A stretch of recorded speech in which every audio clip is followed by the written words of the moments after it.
اور یقینی طور پر نواز شریف صاحب نے اپوزیشن کی جس خامی کی طرف نشاندہی کی ہے وہ بالکل بات صائب ہے اور درست ہے۔ ان کا یہ بھی کہنا تھا کہ پاکستان اس وقت عالمی تنہائی کا شکار ہے اور اس کی وجہ جو حکومت کا سٹبن رویہ ہے، خاص طور پر وزیر اعظم کا جو سٹبن رویہ ہے، وہ اس معاملے میں سب سے بڑی رکاوٹ ہے۔ اور اگر ہم دیکھیں تو نواز شریف صاحب کی یہ والی بات بھی درست ہے، کیونکہ جو اس وقت عالمی قوتیں یا عالمی رہنما رابطے کر رہے ہیں، وہ رابطے پی ایم ہاؤس اسلام آباد میں نہیں ہو رہے، بلکہ وہ تمام تر رابطے ہو رہے ہیں جی ایچ کیو میں چیف آف آرمی سٹاف کے ساتھ۔ اور جو بھی پاکستان سے ان کو افغانستان کی صورتحال سے ریلیف لینا ہے تو اس کے بھی جو فیصلے ہیں وہ پی ایم ہاؤس اسلام آباد میں نہیں کیے جا رہے، بلکہ وہ بھی جی ایچ کیو میں کیے جا رہے ہیں، اور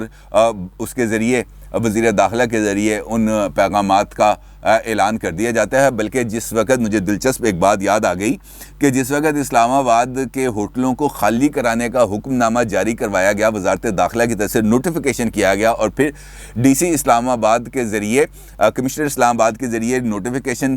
کیا گیا اور اس کو سرکولیٹ کیا گیا جو اسلام آباد کے تمام ہوٹلز ہیں ان کے ذریعے، تو اس وقت جو مرکز میں موجود حکومت تھی وہ ایک دم حیران اور شاکڈ میں تھی کہ یار یہ کیا ہو گیا اچانک، ہمیں تو پتہ ہی نہیں تھا کہ اس قسم کی کوئی کارروائی ہو رہی ہے اور یہ حکم کس نے جاری کیا۔ لوگ پوچھتے پھر رہے تھے ایک دوسرے سے کہ وزیر اعظم نے یہ حکم جاری کیا ہے، کس نے حکم جاری کیا؟ بعد میں پتہ چلا کہ جناب یہ حکم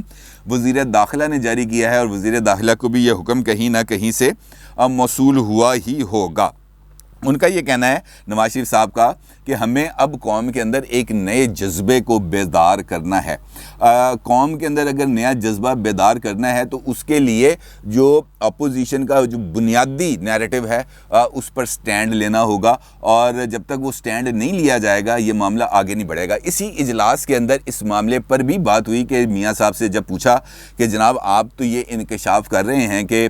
2022 میں الیکشنز ہونے جا رہے ہیں، تو آپ کو اس بات کی کس طرح امید ہے؟ تو میاں صاحب نے اگرچہ کھل کے تو اس بارے میں بات نہیں کی، انہوں نے کہا کہ یہ بہت ساری چیزیں چل رہی ہیں اس وقت، لہٰذا جو ابھی تک کی چیز سامنے آئی ہے اس کے مطابق الیکشنز 2022 میں ہی ہوں گے اور یہ 2022 سے آگے نہیں جائیں گے، اور ہم یہ چاہتے ہیں کہ یہ جو الیکشنز ہوں 2022 میں یعنی آئندہ سال، وہ پاکستان کی تاریخ کے صاف اور شفاف انتخابات اس کو گردانا جائے اور کوئی اس پر انگلی نہ اٹھا سکے، لہٰذا ہمیں اب الیکشنز کی طرف ہی رجوع کرنا چاہیے۔ اچھا، اس اجلاس سے پہلے بھی ایک اجلاس ہوا تھا اور وہ اجلاس ہوا تھا مسلم لیگ نون کا ایک اپنا اجلاس ہے، یعنی ان کا اپنا اندرونی ایک اجلاس ہے جس میں بھی نواز شریف صاحب نے ویڈیو لنک کے ذریعے شرکت کی۔ مریم صاحبہ بھی موجود تھے، شہباز صاحب بھی موجود تھے اور دیگر جو مسلم لیگ نون کی سینئر قیادت ہے وہ بھی موجود تھی، اور اس اجلاس میں فیصلہ کیا گیا کہ ہم نے جو پی ڈی ایم کا سربراہ اجلاس ہے اس کے اندر ہم نے کون سا موقف اٹھانا ہے اور کون سے موقف کو آگے لے کے چلنا ہے۔ اب اسی نقطے پر فضل الرحمان صاحب نے جب پی ڈی ایم کا سربراہ اجلاس ختم ہوا اور انہوں نے میڈیا بریفنگ دی تو فضل الرحمان صاحب نے بھی جو بات کی وہ نواز شریف صاحب کی بات کو سیکنڈ کرتی ہے کہ ان کا یہ کہنا تھا کہ اب ہم پورے ملک میں جلسوں کا جال بچھا دیں گے، یعنی پی ڈی ایم اب اور کوئی زیادہ اس سے بڑھ کر کوئی احتجاجی تحریک نہیں چلائے گی، بلکہ وہ ملک گیر جلسے کرے گی اور ان جلسوں کے لیے مہینے کی تاریخ نہیں دی جائے گی، بلکہ یہ ریپڈ فائر ہوگا، ویکلی بنیادوں پر، ہفتے بعد، 10 دن بعد کسی نہ کسی ضلع کے اندر جلسہ کیا جائے گا تاکہ رائے عامہ کو منظم کیا جائے۔ دوسری جانب نواز شریف صاحب کی وطن واپسی کے حوالے سے بھی اب بہت زیادہ کلیئرٹی کی صورتحال سامنے آ رہی ہے اور نواز شریف صاحب نے وطن واپسی کا ایک حتمی فیصلہ کر لیا ہے اور وہ بہت جلد اس فیصلے کو نہ صرف اناؤنس کریں گے بلکہ پاکستان میں موجود بھی ہوں گے اور پاکستان میں رہ کر اس تمام جو ہمارا صورتحال ہے، جو پولیٹیکل صورتحال ہے، اس کو لیڈ کریں گے۔ دلچسپ بات یہ ہے کہ کل پی ڈی ایم کے سربراہ اجلاس میں جو بلوچ جماعتیں ہیں، بلوچ کانفرنس جماعتیں ہیں، ان کے سربراہان نے شرکت نہیں کی۔ اس میں محمود اچکزئی صاحب بھی موجود نہیں تھے، اس میں اختر مینگل صاحب بھی موجود نہیں تھے، اس میں عبد المالک صاحب بھی موجود نہیں تھے، اور ان کی جو کمی ہے وہ خاص طور پر نوٹ کی گئی کیونکہ اسے ایک تاثر یہ مل رہا تھا جیسے پی ڈی ایم کی کارکردگی سے اب جو بلوچ جماعتیں ہیں وہ خاصی حد تک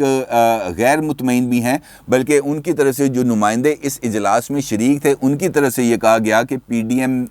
خاص طور پر بلوچستان کے جو حالات ہیں اور بلوچستان کی جو سیاسی صورتحال ہے اس کو پراپرلی ایڈریس کرنے میں ناکام رہی ہے، بلکہ پی ڈی ایم تو خود اپنے ہی موقف کو آگے بڑھانے میں ناکام رہی ہے۔ تو ہماری محرومیوں کا ازالہ کس حد تک ممکن ہوگا؟ لہٰذا جو پی ڈی ایم کے سربراہ اجلاس کے اندر بلوچ رہنماؤں کی طرف سے اٹھائے گئے تحفظات پر بھی بات کی گئی، اور یہ بھی طے کیا گیا کہ پی ڈی ایم جو ہے اب بلوچستان کے معاملے کو بھی اچھے طریقے سے نہ صرف اجاگر کرے گی بلکہ پی ڈی ایم کے پلیٹ فارم سے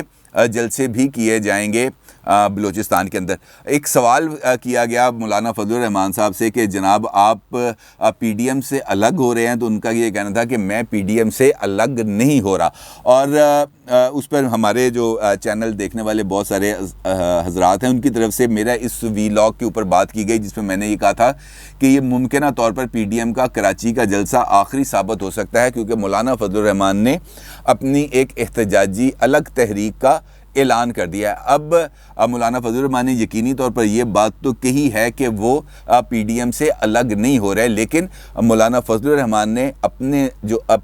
جے یو آئی کے اپنے پلیٹ فارم سے اپنی جو جلسوں کی تاریخوں کا اعلان کیا ہے مولانا صاحب اس سے بھی پیچھے نہیں ہٹے۔ لہٰذا